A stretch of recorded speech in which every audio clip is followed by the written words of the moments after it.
Hello ladies and gents, I am Diffin, and welcome back to From the Depths Ashes of the Empire Community Edition. So, this is going to be one of the episodes where I showcase a lot of new vehicles, because I want to have try and get through all of these designs I have left. I have quite a few folders left of designs, so going to today's ones, we have a couple of designs and also Mainfall's primary force. So these lot are going to form the bulk of the force, and then we've also got a design from the Mad Doc and Charge Hard just to add a little more variation to the force, and so hopefully it will be able to do well in a couple of battles.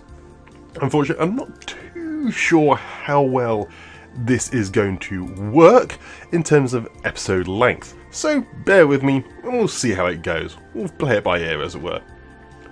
So, we'll just actually do Charge Hard-On's design first, the Metal Dozer, ACB version. So we have had designs similar to this before, maybe not with such new leash barrels. It looks like it's got rubber at the side, so it will actually reduce how much it takes from ramming into its allies. Interesting. So let's see how it fares against something from the Onyx Watch. Some Elysian.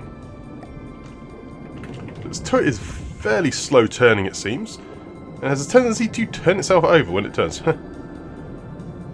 However, those three shots are a nice accuracy and a good speed. Oh, and its target did just move out of the way a little bit. Next couple of shots there. Nicely on track. Though its target is, a good long distance, so it's expected that they might be a little bit of a missing. The enemy crown cannons are even more way off, so the fact that the APS are only slightly off is actually much better. And there we go, good hit at the side. Looks like it has got a good explosive and a good HESH component. It's firing slightly behind its target, so it is hit with a cram at the front. Did damage one of the barrels. It's going to cause a slight problem with its aiming. Ooh, ever so slightly behind its target still. Still causing a problem, but when those hits do land, they do a tremendous amount of damage. And it's absorbing a lot of hits despite not seeming to have too much heavy armor. It's got a few heavy armor lumps, but not too much, it seems. So it's running out of shots there. Let's see once it gets point blank range. Yeah, it's doing a lot of damage, even at the very point blank range. See? Oh, gonna turn to fire.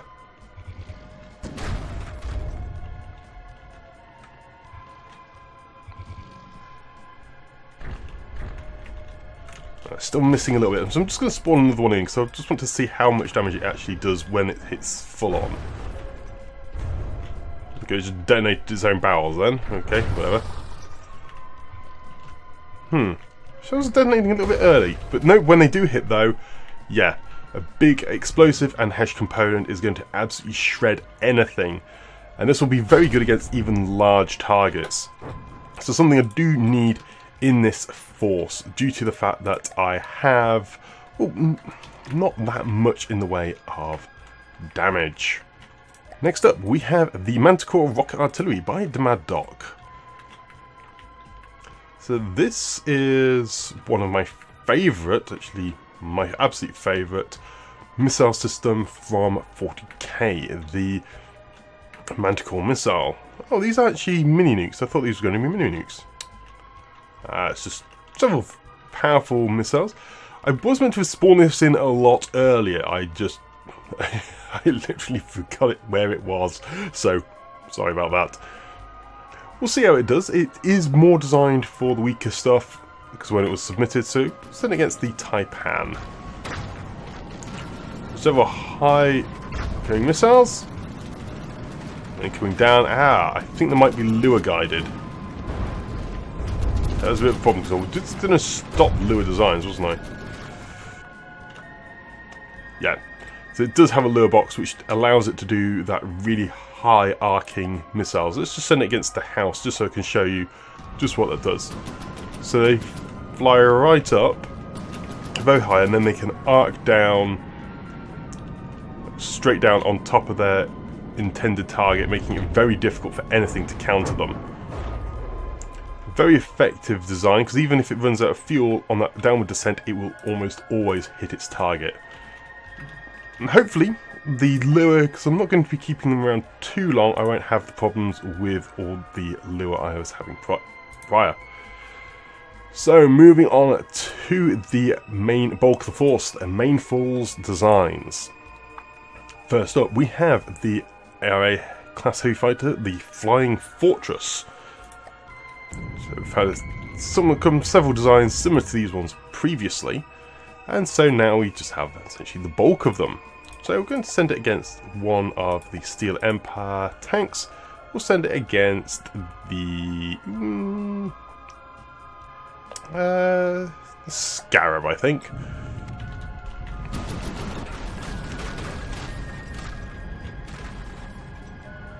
So straight away, it does have a few small cannons firing there, which just allows it to try and take out its target, well, any small targets at range. I think it's a small cannon underneath. Then fires a good array of missiles, and there it has a much larger cannon on the nose there, firing bursts of shots towards its target. And that's going to be the bulk of the damage. And it looks like those are, yeah, big fragmentation. And then a good array of missiles as well, which do a good amount of damage actually. A bit of explosive component in there as well. And if this wasn't just made of, well, a heavy armor block, it would be much more effective. Again, it's coming around from another pass. It's an array of missiles there. And then you should be able to see the red tracer rounds coming in. Yep, here they come. Good accuracy, breaking the shields and doing, yeah, they're darkening a good number of blocks. And it's just that, yeah, this is the Scarab. I should have really faced off against something weaker, but even so, it's broken off a good number of components and making this a lot easier target to deal with. It's being completely immune. It's got a very long attack run. And it's quite fast, which is going to make it a very, very tough target to deal with. So next up we have the light version of the heavy fighter. Looks like it doesn't have the looks like it might not have the missiles, or it might just be made of weaker materials. So we'll just send this one against the Peregrine, which is made anti-air vehicle, but that would be a good comparison. Also, it does have missiles. Still got that little cannon there, so fairly similar. It looks like these missiles are, it looks probably all the weapon systems probably just a little bit smaller. Yeah, so Peregrine is firing its anti-air weapon against itself here. It's a good indication to see how well it's going to cope. So it's firing its weapons and it's absorbing a lot of the hits, but it is basically shedding blocks all over the place. And that is a problem. So it seems that the light version is not very good at taking, well, tanking dedicated anti-air, which is immediately to be expected. But even so, it's being fast and it is avoiding a lot of the hits from the anti-air vehicle there. And has it got enough? No, it looks like it isn't able to return fire any further. That said, its target is 2 damaged, so it has actually won the fight. I must have missed some tracers if it was like these bow rounds or something, because it has 2 damaged its target. So, very nicely done. I spoke too soon. So, it's now moving on to the tanks. So, we have the Mark 1. So a lot of these tanks are going to be very similar, so it's just really looking what weapon they have. So fragmentation with inertial fuse, and what should I send them on? I will send them all against. I need something. I'm going to send everything against probably the coastal defence. Because I just want something fairly consistent to fire it against. The coastal defence does have an array of metal and wood. So it's a very arcing long-range shot. Like everything would be tracers. This is more of a close-in brawler, much like this sort of distance. So if it's going to go much further, then those shells are not going to do very well. Shells are a very high cone fragmentation, allowing for a good amount of hits there. Send it against another one. Yeah, here they come. Big arcing shots. Does mean that against anything moving, fast moving, it's going to have a real problem against. Though I suspect that this force I'm spawning in is actually going to face off against the Onyx Watch. So that might not be too much of an issue. That's good there though. Spawn 2 coastal defences and then load up the Mark II. Mark II looks just quite a bit bulkier. And again it's fragmentation, I think it's a longer shell.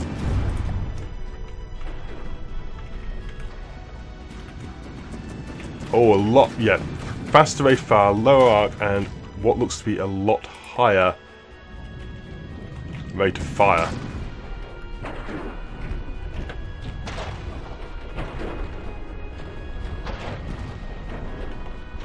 Yes, it's just generally seems to be just a bigger vehicle all round. And it's also deflecting cram cannons, which is always fun. Again, still a little bit shorter range, not as long a range as I would necessarily like for a vehicle, but you do need some close-in vehicles, so it's not too much of a problem overall. And its cone is slightly larger for these fragmentations, where it has a bit of a mixture, which should prove a little bit better due to the fact that wider cones do more damage. So again, these hulls are actually subtly different.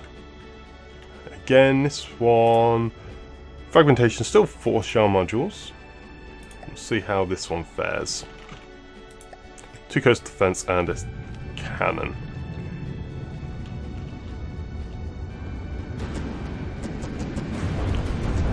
To be honest, not noticing that much difference, so I think it might have a bit more shielding. Well, it is quite difficult to tell the difference between the Mark II and 3. In fact, spawn them both in because I really cannot tell. And the Mark III is more expensive, so it's probably got more components internally. The hull is it different? Maybe it's just the lighting making me think it's different. It's probably got more internal components on its gun. Yeah, it's pretty full in there.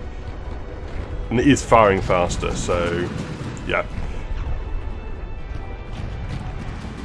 Lots of fragmentation is going to prove a lot of damage to everything. So moving on to the Mark IV. Ah, here we go. Now we've got some actual weapon changes. Big fragmentation guns here. Yeah. Very big 500mm nasty things here. Let's see how much damage these things do. So yeah, a lot slower rate of fire. But those hits, wow. Just blasting fragmentations through the entire craft. Over penetration on these more wooden designs against something which is going to be more solid metal will do a lot better. Ooh, it took a nasty hit there though from the cram. Doesn't look like the shields protected it enough. And I think that's actually this vehicle disabled. The high rate of fire fragmentation definitely seems to be superior to the larger one, while the high rate of fire, smaller gauge. That said, I think this design is cheaper, so that needs to be considered. Yeah, it's not firing. It looks like the overpenetration is too great for this vehicle. Against more metal designs, it will be better, but the overpenetration is just too great. We'll see if the Mark V is any better. Not water tower, or whatever. We'll send the water tower in as well. Ooh, this looks like the explosive rounds this time. Being yellow. Yep, just the big explosive rounds. And that's going to do a lot better against these wooden targets than the fragmentation did. Though it will probably do a little bit weaker against the Onyx Watch. So let's had a cram hit on it of its own. It's causing a problem for manoeuvring around. Able to get another strike in before it's destroyed.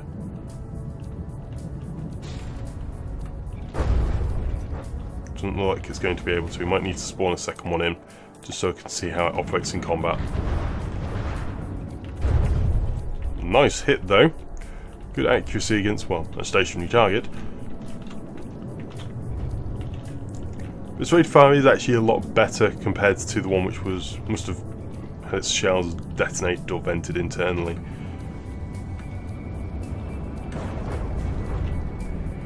Overall, not as high rate of fire as needed to do very well in comparison to the other designs, though I think they might have been belt feeds, the ones we used to start with, the fragmentation, and so as soon as they do run out of ammo, that's going to cause significant problems because it takes a very long time for belt feeders to load.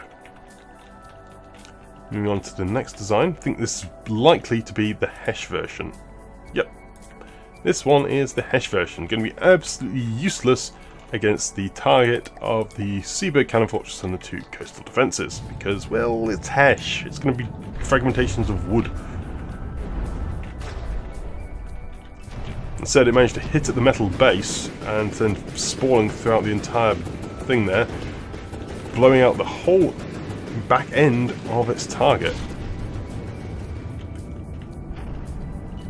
Still, it's not going to be enough, I don't think, to win. Though I think it might have. I think it took out the AI. It did take out the AI. Fantastic. Yep, spalling is proving to be a lot superior than the fragmentation against these testing targets, which is to be expected for how they are, because without shields, you don't need the HE or fragmentation components as much. And Hesh is probably the most powerful APS against an unshielded target in the current build of the game, just because of how much damage it does to internal components. Even against wooden targets, it does a decent amount, though the increased damage from metal or heavy armor spalling is just incredible, and it is able to shred the internals with ease against almost any target. So for number 7, it is the Shield Buster variant. So this is likely to be the one with, yeah, the Disruptor Conduit EMP. So this will do really well against disabling shields, but in its own right it's going to be practically useless. And I don't have anything especially good as a shield target. I suppose can send against the Peregrine. Show that he's able to disable the shields. We'll be able to do it, but it's a bit concerned that it's going to get destroyed. Here they come. So there we go, hit the shields. I think disabled the one at this corner.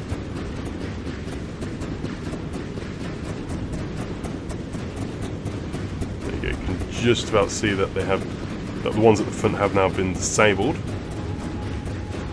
It's just it has ones over the turret as well. And there we go. Disable the ones at the front. That means that now the target is unshielded out that direction. So combine this with another vehicle, i.e. the Type 6 with the spalling guns.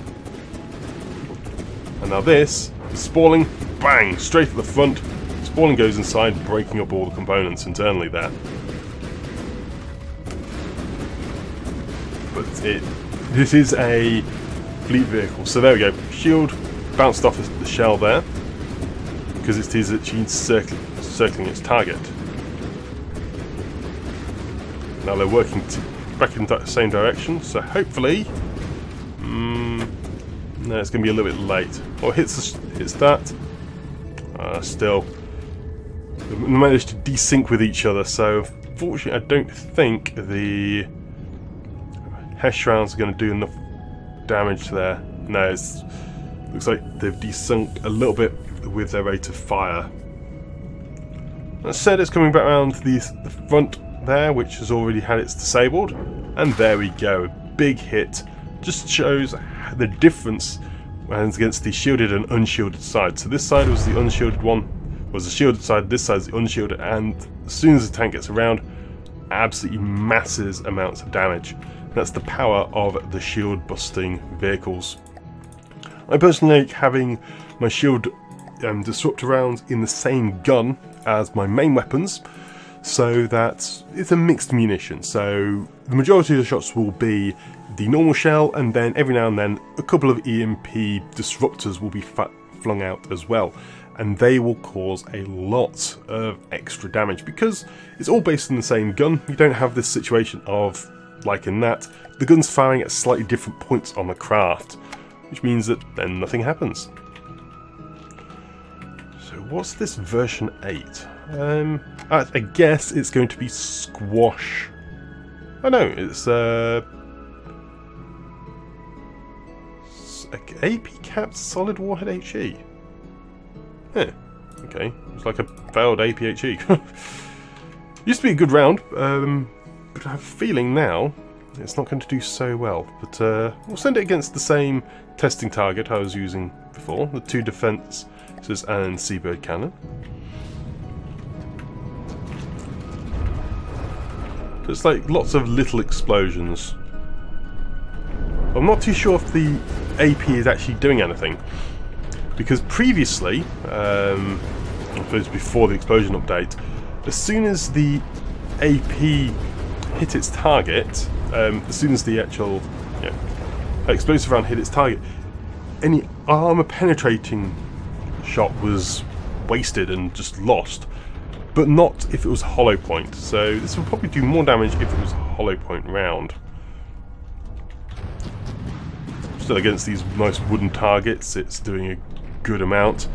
And the faster shells will prove to be really, really handy in the fights to come. Yeah, very nice. Let's destroy all those. Moving on to the AA tanks. Going to be spawning in a couple of these because they are only 5k. So version 3 now.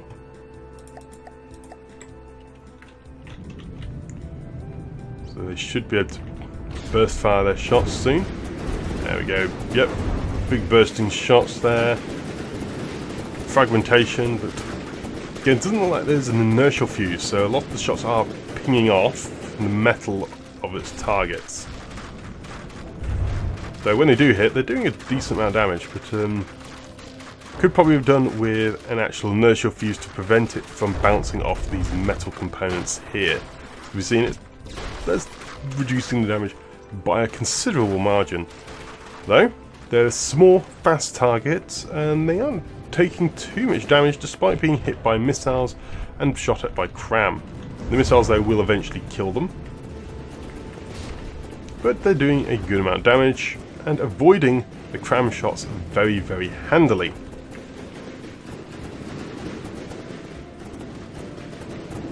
But now it's getting shot at by other weapon systems. I'm not too sure how much longer they're going to last. And if they take a nasty hit against the wheels from missiles, they will get hit by the cram and get obliterated. So, moving on, we'll go to probably spawn a couple of the SPG tanks as well. Self-propelled guns. Use like their slow, big cram cannons. Ooh, good grief. Wow.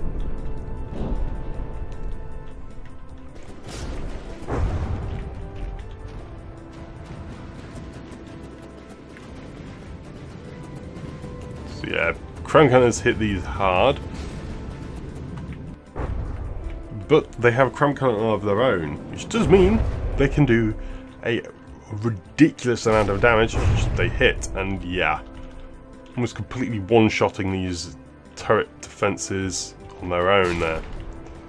But equally, if they get hit by a crown cannon, they're also one-shotted. Although technically it's 2 shots from that defense gun, but you know what I mean. Moving on to the version 2. Going to be spawning a couple of these in. 2 more big guns there. Let's see how these guys fare. A different round this time. Green Tracer. And still taking a nasty hit.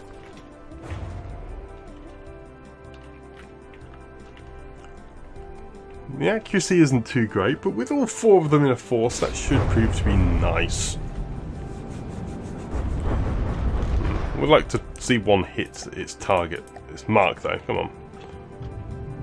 Fire! There we go. Yeah, very big explosion there.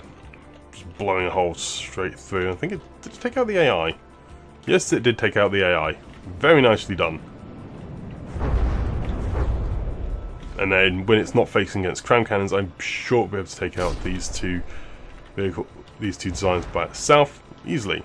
Ah, it's APHE. So it's got these ones are APHE, the other ones probably just inertial fuses then.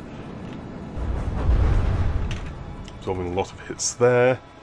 And yeah, it's going to be a good little contender in the force.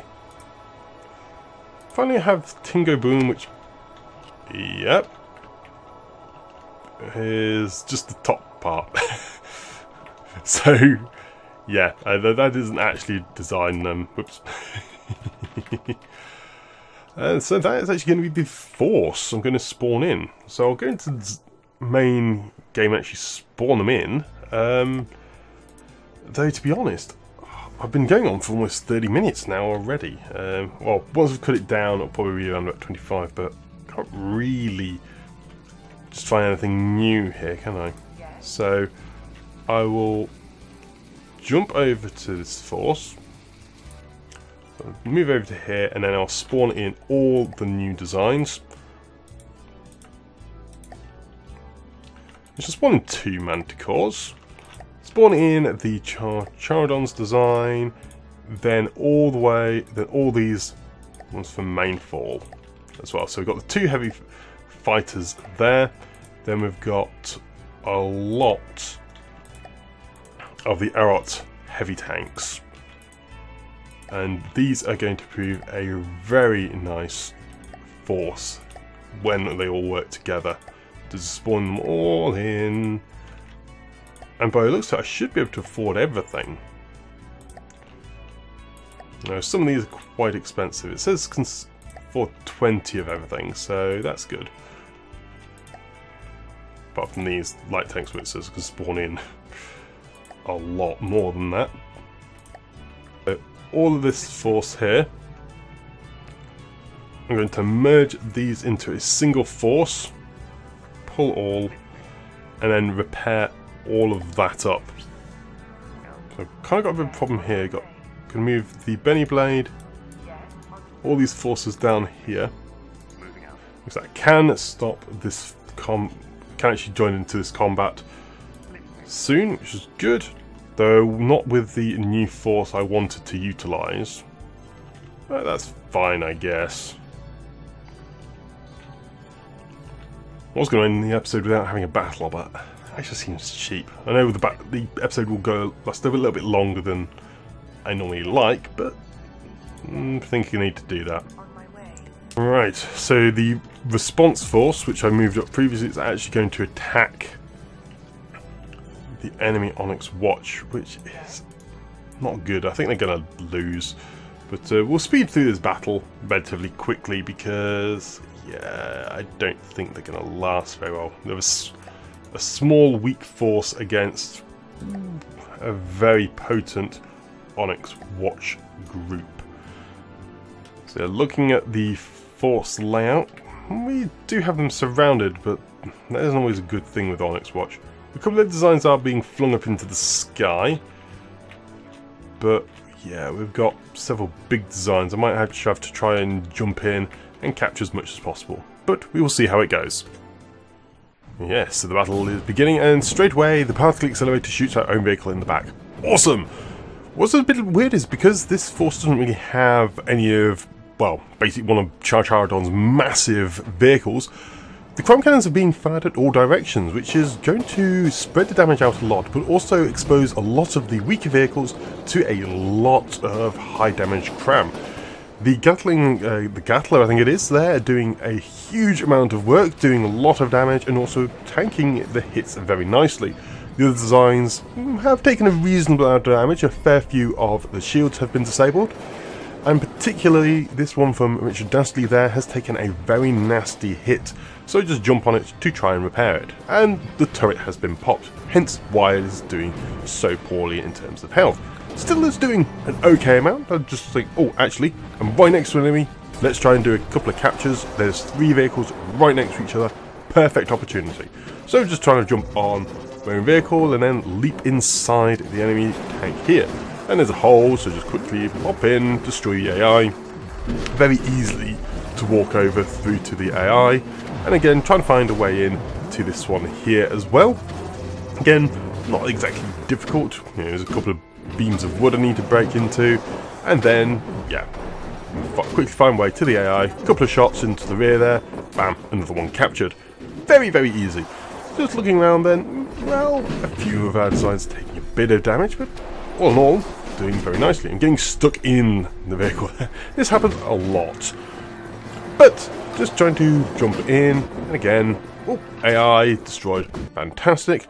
Just scanning out, there's 2 enemy vehicles left, but to be honest, not much in the way of threat anymore due to the sheer volume of firepower we have against just 2 weakened Onyx Watch craft.